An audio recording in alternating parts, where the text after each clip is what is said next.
damn! Hot damn indeed. We've unofficially known for a while that the next Total War Saga title would be on Troy, but here we are now with not just an announcement trailer, but a very brief glimpse of the campaign map and the story setup. Along with that is an FAQ article and other media outlets with their insider information. Compile it all together and we actually have a decent amount of details on the game, and thus the focus of this video. Let's take a rapid fire look at 10 things we know about Total War Saga Troy.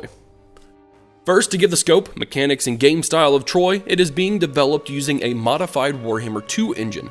As soon as I started watching the campaign trailer, I knew that's exactly what it was, which honestly says a lot about the style of Warhammer in general.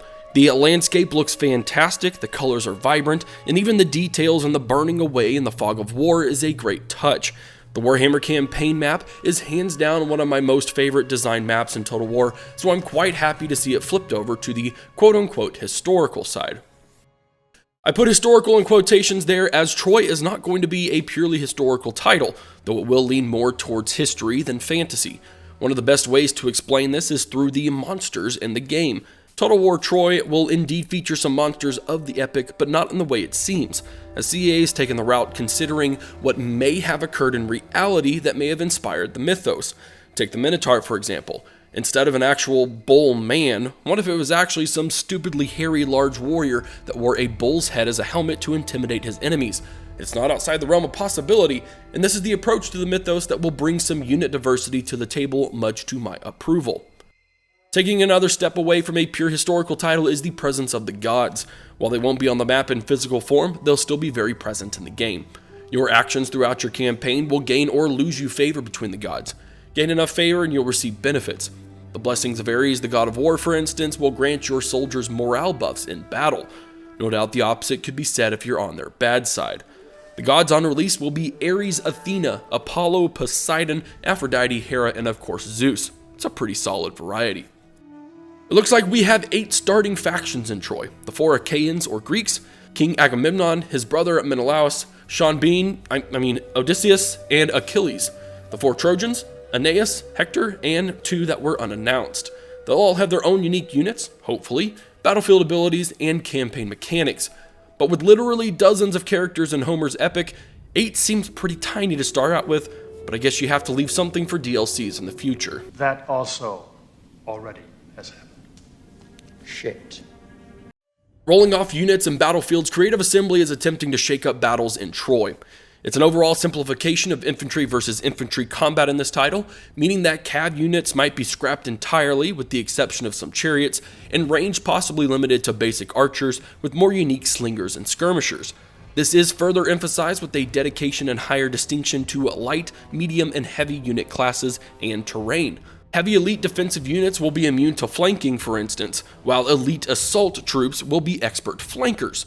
Terrain-wise, we are going to see some Total War Arena-esque additions like mud and grass, with mud obviously slowing down troops and long grass able to hide certain light troops, which is pretty cool. Overall, it looks like they are aiming to shake up typical Total War tactics through this revamped system. With some pretty legendary duels happening in the Iliad, it makes sense that Three Kingdoms duel system was speculated in several videos, but that appears to not be the case now, at least not in its true form. In Troy, you'll be able to taunt your enemy into a duel, or a challenge as it's called in this title. The same style is there though. Units create a circle, and they duke it out, but with more freeform than locked-in animations like 3K. You'll also be able to leave a duel without any adverse effects once this challenge timer has worn off. It's a bit different, but I like it way better than it's currently used in Three Kingdoms. The Iliad is Western civilization's Three Kingdoms period, so it makes sense that diplomacy will need to have some depth to it. And CA has confirmed that it has taken some inspiration from Three Kingdoms in its game in terms of diplomacy, with some new unique additions to Troy. Diplomacy is one of the best mechanics in Three Kingdoms despite some of its shortcomings, and with the potential to dramatically rewrite this epic through diplomacy, I can't wait to see what new features CA has in store. The economic system in Troy is honestly what has me most excited thus far for the game. I have always hated that everything in a vanilla Total War game costs only gold to actually build. That's no longer the case. There are 5 resources in Total War Troy: food, wood, stone, bronze, and gold. Food and wood are used to recruit early game units and build simple buildings, but as your buildings get bigger, they'll require stone. and as your units get to higher tiers, you'll need bronze. And gold is of course still the master resource, which is vital for trade. I'm incredibly thrilled to finally see a Total War game that uses its resources for more than just extra trade income, and I'm excited to see how they will use it. One thing that really surprised me is the campaign map. While we haven't seen the full map, we know that Troy is located at its center, meaning we are going to see all of mainland Greece, Crete, and most of what is modern day Turkey, with the idea that this is going to be one of the biggest campaign maps, much like Thrones of Britannia. Having so much of Turkey actually opens up more factions than I thought would be in this game, and some potential options for future updates.